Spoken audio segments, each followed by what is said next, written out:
میں سمجھتا ہوں جو یہ کہہ رہے ہیں کہ بات ہونی چاہیے وہ ان لوگوں میں وہ سنجیدہ طبقہ ہے جو چاہتا ہے کہ سیاسی مسائل سیاسی انداز میں حل ہوں، اور سیاستدان جب بیٹھ کے اپنے مسائل حل کریں گے تو اس میں نہ اسٹیبلشمنٹ کا کوئی رول رہے گا اور نہ کسی اور تیسرے فریق کا رول رہے گا.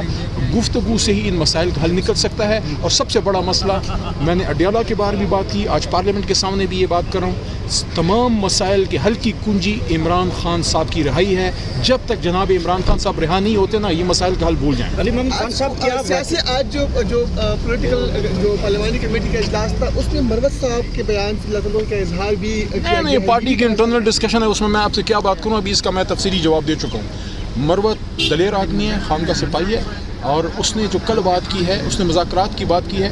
تو مذاکراتی کمیٹی جو ہماری بن گئی ہے تو انہوں نے یہی کہا ہے نا کہ ہماری کمیٹی بن گئی ہے تو حکومت بھی اپنی بنائے، اور اب اس پہ کوئی بات کرے نہیں ہے تو پھر یہ مذاکرات کا جو ڈرامہ ہے پھر اس کو ختم کریں. اچھا سر، جو ٹرمپ کے قریبی لوگ خان صاحب کی کمپین چلا رہے ہیں، پھر عمران خان ابھی انہوں نے ایک تعیناتی کی، اس پر کیا کہیں گے؟ مطالبہ کریں گے آپ امریکہ سے کہ وہ؟ دیکھیں میں ایک بات آپ کو کروں، وہاں جو اوورسیز پاکستانی ہے وہ اپنے ماں باپ کی طرح جتنی محبت وہ اپنے ماں باپ سے کرتے ہیں اتنی محبت وہ پاکستان سے کرتے ہیں، اور اتنی ہی محبت وہ جناب عمران خان صاحب سے کرتے ہیں. ان اوورسیز پاکستانیز کی دل کی خواہش ہے کہ جناب عمران خان صاحب ریلیز ہو، اس کے لیے وہ بیچارے اپنی کوشش کرتے ہیں.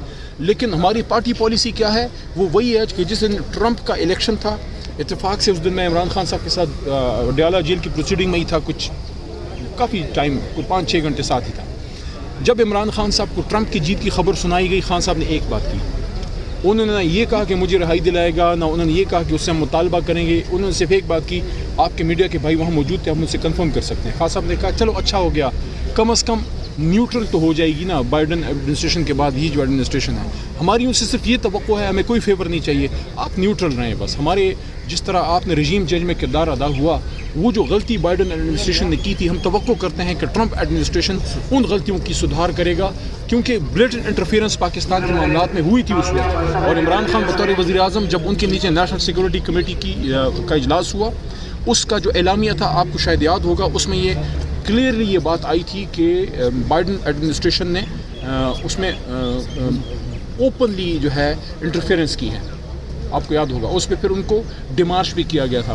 اور مزے کی بات یہ ہے، کوئی ہم پہ یہ الزام لگا سکتا ہے کہ جناب عمران خان وزیر اعظم تھے، قریشی صاحب وزیر خارجہ تھے، تو ہم نے خدا نخواستہ اپنی مرضی کا اعلامیہ نکال لیا. 1 مہینے کے اندر شہباز شریف صاحب جو وزیر اعظم بنے، ان کے نیچے بھی ایک نیشنل سیکورٹی کی میٹنگ ہوئی تھی، آپ کو یاد ہوگا. اس میں وہی آرمی چیف تھے، وہی DGI تھے، اس میں وہی سیکرٹری ڈیفینس اور سیکرٹری انٹیریئر اور سیکرٹری خارجہ سارے وہی موجود تھے. صرف خان صاحب نہیں تھے یا شاہ محمود قریشی صاحب نہیں تھے. اس کا اعلامیہ آپ نکال کے دیکھیں، شہباز شریف کے نیچے جو اعلامیہ نکلا تھا اس نے عمران خان صاحب وزیر اعظم کے اعلامیہ کی توثیق کی تھی. تو رجیم چینج تو ہوئی تھی نا، انٹرفیئرنس تو ہوئی تھی. تو ہماری صرف یہ توقع ہے خان صاحب کی کہ اب وہ ایڈمنسٹریشن ہمارے معاملات میں نیوٹرل رہے گی. بہرحال ہمارا ان سے کوئی دشمنی نہیں ہے، ایک دوستانہ تعلق ضرور ہے، لیکن عمران خان صاحب ایک چیز پہ بلیو کرتے ہیں، وہ دوستی میں اس طرح ہاتھ ملاتے ہیں، اس طرح ہاتھ نہیں ملاتے، ہاتھ نیچے نہیں رکھتے.